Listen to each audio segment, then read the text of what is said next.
Na katika eneo hili ndugu Tiara, msajili wetu wa hazina, ni muhimu sana.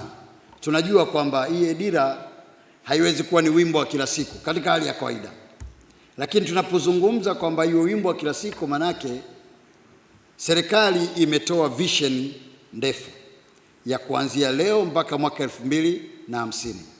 Hayo ndio matarajio makubwa ya serikali.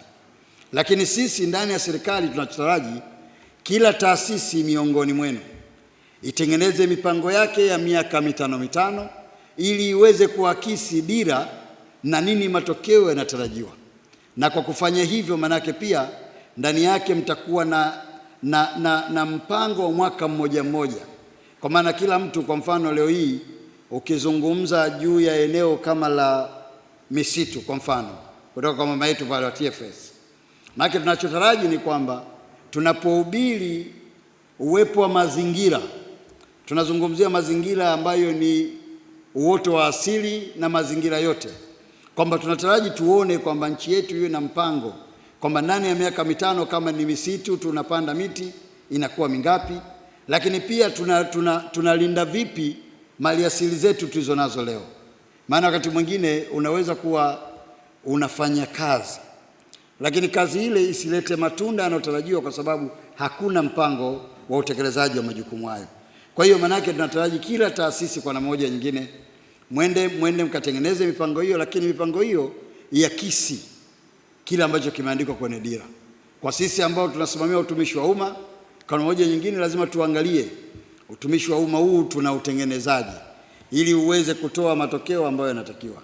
Tunatambua taasisi nyingi zomo ndani zikiwemo kwa mfano PSSF, manake mwisho wa siku zinategemea uwepo wa competency employees ambao wanaweza kutoa matokeo yaliyo mazuri. Lakini kama kutakuwa na wafanyakazi ambao hawajapikwa vizuri, hawana mafunzo ya kutosha, hawajielewi wanachotakiwa kufanya, ndio yale tukikaa ofisini unafikiria kwamba sasa leo nifunge matumizi ya simu ofisini. Mheshimiwa Waziri, kwa sababu ya haya yanayofanyika, na haya yanayofanyika ni kwa sababu ni sehemu ya utekelezaji wa dhana na maono aliyonayo Mheshimiwa Rais, ambaye ndiye amekuwa kibeba reforms za agenda ya reforms. Na nashukuru kwamba nyie viongozi wetu mmekuwa mnatuongoza vizuri na mmekuwa mnatusukuma na kutushika mkono ili adhima ile iweze kufanyika. Na Mheshimiwa Waziri, mafanikio ni mengi ambayo sisi tunayaona katika taasisi hizi, mabadiliko tunayaona. Ni rahisi sana kuzungumza mabadiliko ya kiutendaji ya kuangalia pesa, lakini kuna mabadiliko nje ya mfumo wa pesa ambayo ni makubwa sana. Kwa huduma zinazotolewa, kumekuwa na uboreshaji mkubwa sana wa huduma zinazotolewa na taasisi zetu. Kumekuwa na kuimarika kwa utendaji wa kazi kiuchumi.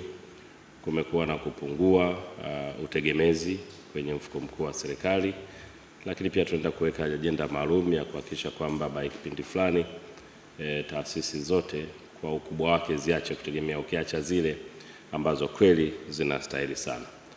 Mambo mengi mazuri sana yamefanyika, lakini Mheshimiwa Waziri, kwa kuwa na wewe utatujoin, na tutaomba sana usikose kutujoin tutakapokuwa Arusha, na tuna imani Mwenyezi Mungu ataruhusu ratiba ya Mheshimiwa Rais Dr. Samia Suluhu Hassan ili aje atubariki katika ile shughuli. Pale tutaeleza kwa kina sana na kwa uchambuzi ulio mzuri jinsi gani kumekuwa na reforms nzuri na nini kimefanyika katika kila sekta na vinara ni nani na wengine wote waliofanya. Ili kuwa mwanafamilia bora wa Global TV, usisahau kusubscribe, like, kushare na kucomment. Baada ya kusubscribe, bonyeza alama ya kengele ili kupata taarifa kwa kila video inayopanda Global TV Online.